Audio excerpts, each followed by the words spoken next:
नमस्कार, मैं हूं शशांक शुक्ला और आप लोग देख रहे हैं द पत्रकार वाला। आज मैं लखनऊ के इंदिरा नगर के सेक्टर 5 में एक हॉस्पिटल में आया हूं जिसका नाम है चैतन्य हॉस्पिटल। नाम चैतन्य है, इसका अंग्रेजी मीनिंग होता है कॉन्शियसनेस। अगर इस शब्द की असलियत में परिभाषा अगर आपको जाननी है तो आप इस अस्पताल में आ सकते हैं। यहाँ पे डॉक्टर स्टाफ से लेकर नर्सिंग स्टाफ तक आपको जो ज़बरदस्त कॉन्शियसनेस दिखेगा आपके बच्चों के लिए, वो आप यहाँ पे देख सकते हैं। शायद इतनी केयर आप अपने घर पे अपने बच्चों की ना कर पाएँ जिस तरह से यहाँ पे केयर किया जाता है। इसी के क्रम में हम यहाँ के डॉक्टर मिस्टर राजीव गुप्ता से बात करेंगे और जानने की कोशिश करेंगे कैसा है ये हॉस्पिटल। तो पहले तो मैं आपको सर बहुत बहुत धन्यवाद देना चाहूँगा, आपने हमारे चैनल को समय दिया। Thank you. मैं डॉक्टर राजीव चैतन्य हॉस्पिटल का डॉक्टर हूँ। चैतन्य हॉस्पिटल में हमारे यहाँ लेवल 3 NICU है, जिसमें जो बड़ी से बड़ी वेंटिलेटर और बड़े से बड़े कोई भी ऐसी प्रॉब्लम होती है जिसका इलाज किया जाता है। और जो भी मेडिकल कॉलेज की सुविधाएं हैं वो हम यहाँ पे बहुत कम पैसों में अपने मरीजों को देते हैं। सर ये पहला तो नाम से मैं बहुत ज़्यादा क्यूरियस हूँ और जिज्ञासु हूँ कि नाम किस बेस पे आप लोग ने रखा चैतन्य, ये कैसे आपके दिमाग में आया? ये हम लोग आपस में ही चैतन्य भगवान श्री कृष्ण के उससे प्रेरणा लेके इसका नाम चैतन्य रखा गया जी। यहाँ चैतन्य का जो असली परिभाषा होता है कॉन्शियसनेस। तो मैं आपके यहाँ के स्टाफ से मिला और यहाँ के पेशेंट लोगों से भी मिला, तो पता चला ये हॉस्पिटल नहीं लग रहा है, घर ज़्यादा लग रहा है। लोगों को फैमिली वाली फीलिंग आ रही है। इस तरह के माहौल के बारे में क्या बताना चाहिए? देखिए, बच्चों को और पेरेंट्स जब ऐसे माहौल में आते हैं तो उनको बड़ा घरेलू सा माहौल लगता है। उनको लगता ही नहीं कि हम हॉस्पिटल में हैं। वैसे हमारे स्टाफ भी वैसे ट्रेंड हैं, डॉक्टर्स भी वैसे ही ट्रेंड हैं, तो उनको ऐसा लगता है कि वो हॉस्पिटल नहीं घर में है, तो उनको बड़ा अच्छा लगता है और बच्चे की रिकवरी अच्छी होती है। बच्चे बड़े एक कंफर्ट जोन में रहते हैं। यहाँ पे क्या क्या फैसिलिटीज़ है सर? अगर मैं बात करूँ कि अगर कोई लेडीज़ प्रेग्नेंट है तो वहाँ से लेके प्रेगनेंसी से लेकर डिलीवरी तक क्या क्या फैसिलिटीज़ है आपके हॉस्पिटल में? हमारे यहाँ इमरजेंसी में ऑपरेशन की सुविधाएं पूरी हैं, डिलीवरी की पूरी सुविधाएं हैं, नॉर्मल डिलीवरी ऑपरेशन वाले। और जब अगर बच्चा पैदा होता है प्रीमेच्योर है तो उसके लिए वेंटिलेटर है, उसके लिए CPAP है, हाई HFO है, हाई फ्रिक्वेंसी ऑसिलेशन है, और जितनी रिक्वायर्ड की चीज़ें प्रीमेच्योर बच्चों में होती हैं जितनी, वो सब लेवल 3 NICU है। यानी कि एक छत के नीचे आपको कहीं जाना नहीं है और सारी व्यवस्थाएं आप यहाँ पे दे रहे हैं, वो भी बहुत ही कम दाम में। यहाँ पे लखनऊ में माना जाता है हॉस्पिटलों के, मैंने सुना है कि जाना इतना कॉस्टली होता है, उस हिसाब से आपके हॉस्पिटल में मैंने देखा कॉस्ट बहुत भी कम है। जी जी, इस हम लोगों को हॉस्पिटल खोलने का मकसद ये था कि समाज सेवा करना है। हम लोग ये चाहते हैं कि कम से कम पैसों में कैसे हम ज़्यादा से ज़्यादा सुविधाएं दे पाएँ, कैसे ज़्यादा से ज़्यादा हम सेवा कर पाएँ। इसी के क्रम में एक घटना मुझे याद आ रहा है जो आपके स्टाफ और यहाँ के लोगों ने बताया था कि एक पेरेंट्स जो अपने बच्चों का इलाज कराने यहाँ पे आए थे और पैसों के कमी के वजह से वो यहाँ पे इलाज कराने में असमर्थ थे और बच्चे को भी छोड़ के चले गए थे। ऐसे कंडीशन में आपने क्या किया? ऐसे कंडीशन में हम लोगों ने तन मन धन लगा के उनकी सेवा की। बच्चा ठीक हुआ, फिर वो बच्चे को लेके गए। कभी कभी ऐसे भी होते हैं, पेरेंट्स को लगता है कि अब निराशा ही हाथ लग रही है, पैसा लग रहा है, तो वो छोड़ के ही चले जाते हैं। लेकिन समय देना पड़ेगा। जी जी जी, एकदम समय देना पड़ेगा। इलाज तो सबका संभव होता है। जैसे चैतन्य है तो धैर्य भी रखना पड़ेगा चैतन्य के साथ। जी जी जी, एकदम। अच्छा, आप आपके लाइफ में जितने आपने प्रैक्टिस किया और आपने इस हॉस्पिटल में काम कर रहे हैं, मोस्ट क्रिटिकल केस ऐसा कौन सा आपके सामने आया जहाँ पे लगा कि हाँ ये केस है? ऐसे बहुत केस आते हैं, ऐसा एक फील्ड का बता पाना तो मुश्किल है। कई बच्चे ऐसे सीजर डिसऑर्डर के आते हैं जो सीजर कंट्रोल नहीं होता है। कुछ ऐसे निमोनिया होते हैं जो काम नहीं करती दवाइयाँ, कभी लंग में पस भर जाना, मवाद भर जाना, वैसे केस रहे हैं।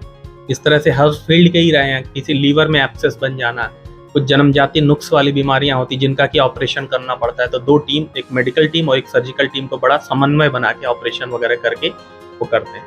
तो हर प्रकार की ऑपरेशन भी होते हैं जो बच्चों में जन्मजात नुक्स वाले होते हैं, वो करते हैं। दूसरा चीज़ मैं जानना चाहूँगा आपके स्टाफ के बारे में कि यहाँ पे आपके अलावा और कौन से डॉक्टर हैं और क्या क्या सुविधाएं हैं? हमारे साथ यहाँ पे डॉक्टर ध्रुव सिंह हैं जो कि हमारे साथ ही यहाँ पे बच्चों के डॉक्टर हैं, और हमारे स्टाफ सभी ट्रेंड हैं जिनको NICU का बहुत अच्छा नॉलेज है, जो एक्सपर्ट हैं इस फील्ड में, और सभी ट्रेंड और मतलब क्वालिफाइड। 24 आवर यहाँ पे सुविधाएं मिलती हैं? कोई भी आप कभी भी रात बिरात भी आता है तो आपके यहाँ सुविधाएं मिल रही हैं? जी जी जी, 24 घंटे आपको इमरजेंसी सुविधाएं, 24 घंटे आपको हर सुविधाएं मिलती हैं। तो ये थे डॉक्टर राजीव गुप्ता, और इनके अस्पताल में भी मैं और भी जानना चाहूँगा और इनके स्टाफ से भी जानूंगा कि आखिर कैसी है यहाँ पे व्यवस्थाएं। अब मैं आया हूँ चैतन्य हॉस्पिटल के NICU वार्ड में। जैसा कि आप देख पा रहे हैं NICU है। यहाँ पे क्रिटिकल और मोस्ट ऑफ द क्रिटिकल बच्चों को यहाँ पे रखा जाता है, जो बच्चे बहुत सारे प्रॉब्लम से जूझ रहे होते हैं। NICU में वैसे इंटर करना बहुत ज़्यादा अलाउ नहीं है, फिर भी मैंने डॉक्टर से परमिशन लेके आपको NICU का भी मैं एक बार वीडियो दिखाता हूँ कि कैसा है यहाँ का माहौल। ये है चैतन्य हॉस्पिटल का NICU वार्ड। यहाँ पे आप देखेंगे जो most of the most critical बच्चे होते हैं, मैं अब दिखाना चाहूँगा अपने कैमरामैन से कि यहाँ के बच्चों को देखें, जो लगभग 1 किलो 900 ग्राम 800 ग्राम के बच्चे जो होते हैं, उनका भी इलाज यहाँ पे कितने तरीके से, उतने बेहतरीन तरीके से हो रहा है। जैसा कि नाम है चैतन्य हॉस्पिटल, इस NICU वार्ड को आप देख सकते हैं कि यहाँ के अभी जो वीडियो शूट हो रहा है वो रात के 11 बज रहे हैं, और यहाँ के लोग अभी भी, स्टाफ के लोग कितना एक्टिव हैं, इतने अच्छे से केयर होता है। शायद आप अपने बच्चों को अपने घर पे इतना अच्छे से केयर नहीं कर पाएंगे। मैं इसी के क्रम में यहाँ के जो स्टाफ हैं, डॉक्टर साहब हैं, इनसे बात करूँ। क्या ये वेंटिलेशन पे है? नहीं, वेंटिलेशन पे नहीं है, ये बच्चा CPAP पे है। CPAP पे? हाँ। यहाँ पे वेंटिलेशन से लेकर CPAP लगभग जितनी भी उच्च दर्जे की तकनीकें यहाँ पे इस्तेमाल की जा सकती हैं एक बच्चों को बचाने के लिए, वो सारे। ये बच्चा है फोटोथेरेपी पे जी, फोटोथेरेपी लगाया गया है। अच्छा, फोटोथेरेपी क्या होता है सर? फोटोथेरेपी एक जॉइंटिस को कम करने के लिए फोटोथेरेपी लगाया जाता है जी। और दिखाइए सर, ये मशीनें जो हैं इनके बारे में बताइए। ये वेंटिलेटर है जी, और ये CPAP है जी। ये दोनों बच्चों को CPAP लगाया हुआ है। लगभग यहाँ पे एक बार में कितने बच्चे यहाँ पे आप एडमिट कर सकते हैं? 8 बच्चे एडमिट कर सकते हैं। कितने? 8 बच्चे की PICU है। PICU इसका मतलब क्या होता है सर? वहाँ पे क्या होता है? बड़े बच्चों के लिए है। जो कितने एज के बच्चे होते हैं?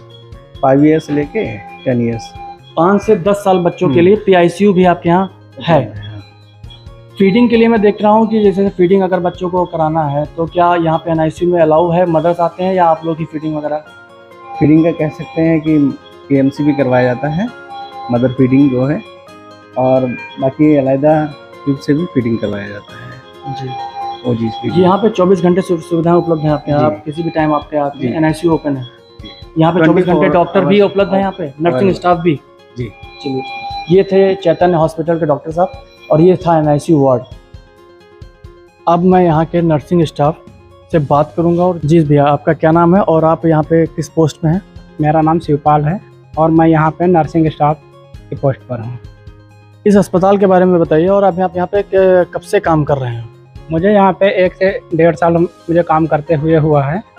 और अगर इस हॉस्पिटल के बारे में बात किया जाए तो इस हॉस्पिटल में जो है जितने भी फैसिलिटी हैं और जो भी जितने भी सुविधाएं हैं, हमारी समझ से तो नहीं दिखता है कि इतनी सुविधाएं किसी दूसरे हॉस्पिटल या कि कहीं भी आपको मिल सकती हैं। और जो यहाँ के जो हमारे जितने भी डॉक्टर साहब और जितने भी हमारे स्टाफ में हैं, काफ़ी अच्छे हैं, काफ़ी एजुकेशन है। जो पहले बच्चे हैं, जो प्री मैच्योर बच्चे हैं, 7 महीने और 8 महीने के बच्चे हैं, उनको आप कैसे देखभाल करते हैं, उसके बारे में अपने अनुभव साझा करें, और जिससे लोगों को पता चले कि इस अस्पताल में कैसी सुविधाएं और कैसे देखभाल होता है।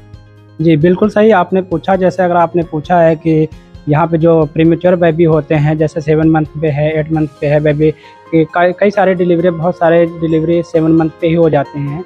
तो उसमें होता है क्या है कि बच्चों में कई सारी दिक्कतें बन जाती हैं। जैसे बच्चों में गंदा पानी चला जाना, गंदा पानी पी लेना, सांस लेने में बच्चे को दिक्कत होने लगती है, जिसकी वजह से।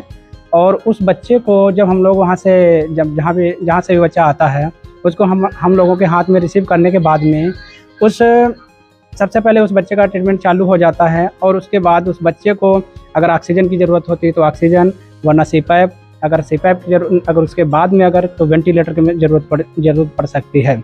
और सबसे पहले तो हम क्या करते हैं कि ऑक्सीजन के सपोर्टिंग पे रखते हैं।